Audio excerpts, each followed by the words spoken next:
Welcome back. This is my second day with a Fuji X-T2 camera. The battery is actually charging.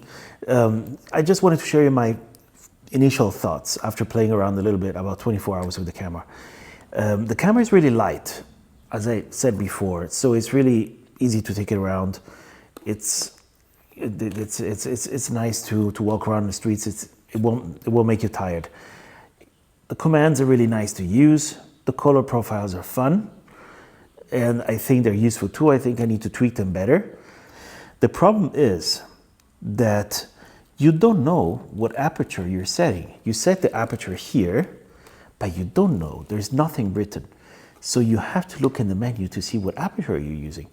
And there's no way to lock it. The style is really easy to move by mistake. So I always did find myself shooting at an aperture that I didn't want to have. The zoom is here, and it's hard to really distinguish the zoom from the aperture dial. I suppose I get used to it. You know, it feels slightly different, but it's not great. There's no way to lock it, so the only thing you can do if you want to go safe is to put it in automatic and let the camera decide for you. I tried that, and most of the times it did find the best solution. It was trying to give me the widest aperture, I think, in some specific situations, and when I was shooting interiors, it didn't. But that, I need to test more to really know what the logic is behind it. However, I find it absurd that I have problems working with a manual aperture in this camera. This is a huge problem if you want to work with this kit lens. You have to be aware of this. You might want to get other lens. This is almost a deal breaker. Otherwise, the rest of the commands are fine. The autofocus is incredibly good. I did update the firmware to 3.10 because it came with 1.0. I haven't seen much of a difference yet, but I didn't test it well enough for that. As said before, the autofocus is great. The command dials are good. The color profiles are nice. The videos, I tested a little bit. They look good straight out of the box, so you don't need, in most cases, you won't need post-processing. I think the Sony 6500 is still capable of slightly better video with excellent colors too, and with probably more tweaking and fine-tuning options. Plus, it has log 2 and log 3 for the people that like filming with that. I personally prefer not to.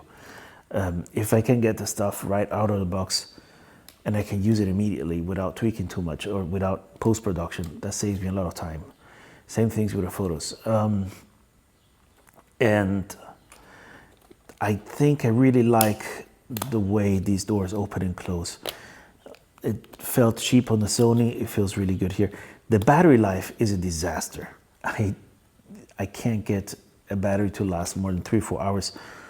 Okay, shooting almost constantly, but still, everybody complains about the Sony battery life. It might be true on a 7R series and 7S, but I'm using the 6005, and in the 6005 I have no problems at all with the battery.